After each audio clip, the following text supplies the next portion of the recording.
तो मूवी की शुरुआत में हमें बताया जाता है कि ये मूवी रियल लाइफ इवेंट से इंस्पायर्ड है। हमें यही बताया जाता है कि बैरियर रीफ 1600 माइल्स में फैला हुआ है पूरे ऑस्ट्रेलिया में, और ये दुनिया की सबसे बड़ी कोरल रीफ्स में से एक है और वर्ल्ड के 7 वंडर्स में से भी है। सो ये मूवी बेशक एक low budget Australian horror thriller film है, लेकिन ऑस्ट्रेलियन हॉरर मूवीज के बारे में कहा जाता है कि ये हॉरर मूवीज लो बजट होती हैं, लेकिन उन मूवीज की स्टोरी लाइन और कास्ट आपको कभी डिसअपॉइंट नहीं करेगी। अब इसके बाद में हम बेथ और हैरी को देख पाते हैं जो कि 10 दिनों के लिए एक अनइनहैबिटेड आइलैंड पर आए हैं। असल में अनइनहैबिटेड आइलैंड या फिर रिमोट आइलैंड ऐसे आइलैंड्स होते हैं जहां पर कोई भी नहीं रहता, और ये आइलैंड्स बहुत ही दूर समुद्र के बीचों बीच होते हैं। खैर हम देख पाते हैं कि एक गाइड जैक्सन उन्हें वहां पर छोड़ने आया हुआ है और वो अब से 10 दिन बाद उनको लेने आएगा, लेकिन इमरजेंसी के लिए वो उनको ये कहता है कि अगर उन्हें इन आइलैंड से 10 दिन से पहले कहीं जाना हो तो वो सैटेलाइट फोन से उसको कॉल कर सकते हैं। और इस बात पर बेथ कहती है कि वो टाइम से पहले बला आइलैंड क्यों छोड़कर जाएंगे, जिसके बाद में जैक्सन वहां से चला जाता है और वो दोनों स्विमिंग करने लगते हैं। स्विमिंग करते करते वो बीच पर आते हैं और रोमांटिक हो जाते हैं, और जब उनकी आंख खुलती है तो वहां पर किसी के फुटप्रिंट्स दिखाई देते हैं जो कि साइज में छोटे थे। वो दोनों ही उन फुटप्रिंट्स का पीछा करते हुए जंगल में जाते हैं, लेकिन वहां पर फुटप्रिंट्स रास्ते में ही खत्म हो गए थे,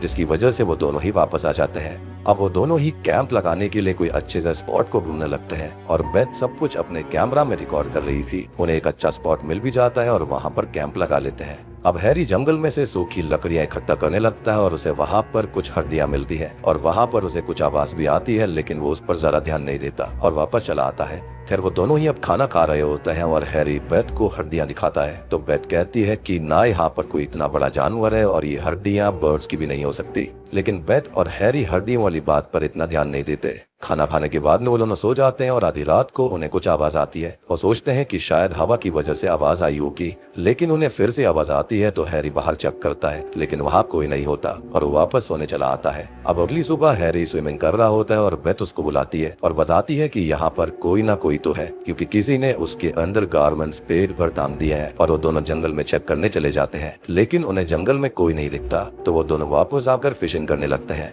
खैर वहां पर हैरी एक स्टोन फिश के ऊपर पैर रखने ही वाला था अगर बेथ उसे स्टोन फिश के बारे में ना बताती तो। वो बोलती है कि अगर इसकी स्पाइक्स पर पैर रख दिया होता तो आधे घंटे में वो मारा जाता। इसके बाद वो दोनों फिशिंग करने लगते हैं और हैरी अपना हुक खो देता है। हैरी अब किनारे पर होता है और बेथ भी उसके पास में आती है और उन्हें किसी के रोने की आवाज सुनाई देती है, तो वो दोनों उस आवाज का पीछा करते हुए जंगल में चले जाते हैं, जहाँ पर वो एक कैबिन तक पहुँचते हैं। वो दोनों अंदर जाते हैं और ये कैबिन कम से कम 100 साल पुराना था, और ये सारी बातें वहां पर रखे हुए सामान से पता चल रही थी।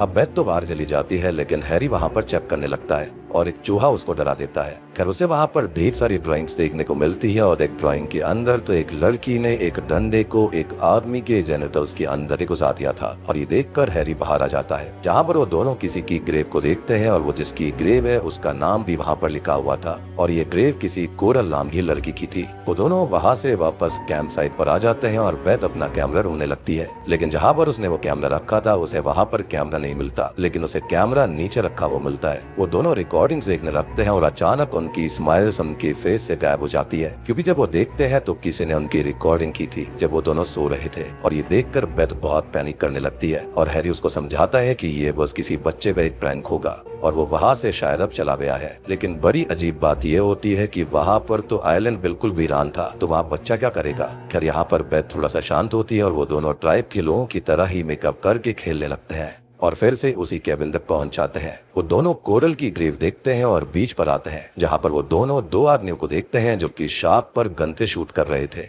बेथ और हैरी उन दोनों पर ज्यादा ध्यान नहीं देते और वहां से चले जाते हैं। उन दोनों को ऐसा लगता है कि जैसे वो दोनों यहाँ पर आए हैं तो शायद से और लोग भी यहाँ पर होंगे, यानी कि ये पूरी तरह से वीरान आइलैंड नहीं था। खैर जब वो रात को सो रहे होते हैं तो उन्हें किसी के जोर जोर से रोने की फिर से आवाज सुनाई देती है। हैरी अब बेथ को वहीं पर रुकने का बोलकर खुद चेक करने चला जाता है और कैबिन तक पहुंचता है और यहाँ पर बेथ भी उसके पास आ जाती है। वो दोनों डोर को ओपन करते हैं, लेकिन वहाँ पर कोई नहीं था और वहाँ पर बस एक किताब थी।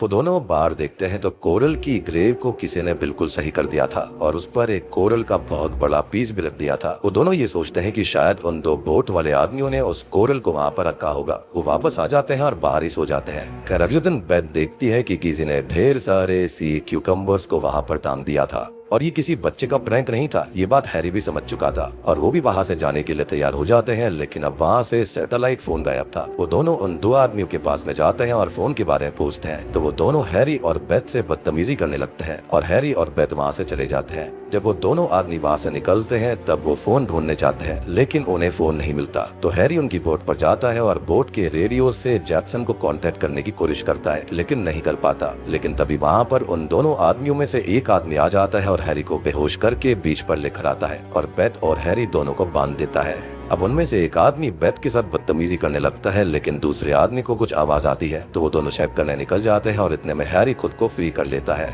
खैर अब हैरी बेथ को भी फ्री करने लगता है, लेकिन तभी उन्हें उन दोनों आदमियों की आवाजें और गन शॉट फायर होने की आवाज सुनाई देती है। वो दोनों चुपके से देखते हैं कि उनमें से एक आदमी घायल हो गया था और वो दोनों आदमी वहाँ से चले जाते हैं। अब अगली सुबह बेथ उस इंजर्ड आदमी के ब्लड को फॉलो करते हुए केबिन तक पहुँचती है और वहाँ पर पढ़ी किताब को पढ़ने लगती है। हैरी भी वहाँ पर आ जाता है और वो बताती है कि उस आइलैंड पर एक घोस्ट है। वो कोरल के बारे में बताती है। जिम नाम के किसी आदमी ने ये किताब लिखी थी और उसने लिखा है कि कोरल वहीं पर रहती है। असल में वो किसी चीज से पॉइजन हो गई थी और जब उसे मदद मांगी तो कुछ आदमियों ने उसकी मदद करने के बजाय उसके साथ में असॉल्ट किया और वो 7 आदमी थे और कोरल मारी गए, जिसके बाद वो उन सबको मारने लगी गोस्ट बनके, जो कि उसी आइलैंड पर आते थे।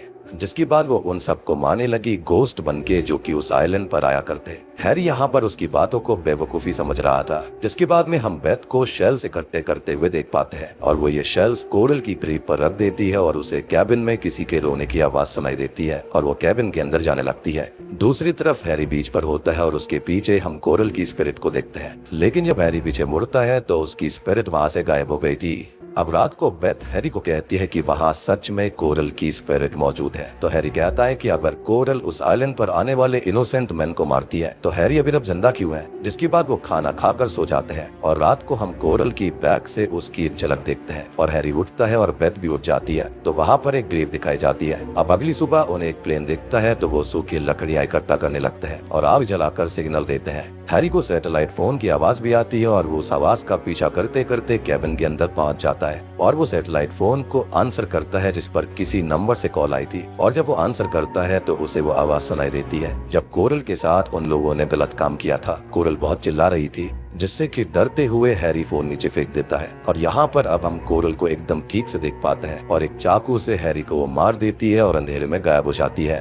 तभी बेथ अब नोटिस करती है कि हैरी बीच पर नहीं है तो वो उसको ढूंढती हुई कैबिन के अंदर आ जाती है, लेकिन उसे हैरी वहाँ पर नहीं मिलता। तो वो बाहर आकर देखती है कि कोरल की ग्रेव पर ऊपर से खून टपक रहा है और बेथ नोटिस करती है कि किसी ने हैरी को मारकर पेड़ पर लटका दिया, जैसे कि उनके अंडर गारमेंट्स के साथ में किया था। वह तब भागकर बीच पर आती है और लकड़ियों को आग लगाती है और उसे रीफ पर कोरल की स्प्रेड दिखाई देती है जो कि पानी पर खड़ी हुई थी और बेथ उसकी तरफ पानी में भागती है, लेकिन वो एक स्टोन फिश पर पैर रख देती है और पेन की वजह से चिल्लाने लगती है। वो किसी तरह वापस बीच पर आती है और नीचे गिर पड़ती है और हम जानते हैं कि यहाँ पर बेथ आधे घंटे बाद मरने वाली थी। जिसके बाद सीन यहाँ पर शिफ्ट हो जाता है और तभी हम जैक्सन को देखते हैं जो कि बेथ और हैरी को लेने आया हुआ था, क्योंकि 10 दिन बीत चुके थे।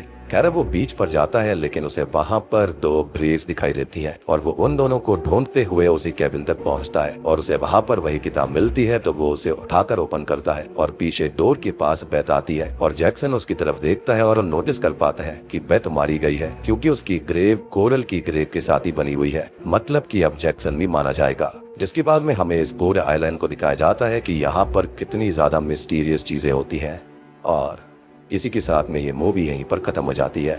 तो दोस्तों ये थी अनइनहैबिटेड मूवी की कहानी। उम्मीद करता हूँ कि आपको पसंद आई होगी। तो वीडियो पसंद आई हो तो लाइक कर देना, चैनल के ऊपर नए हैं तो सब्सक्राइब कर लीजिए। तो मैं आप सबको मिलता हूँ अगली वीडियो के साथ में।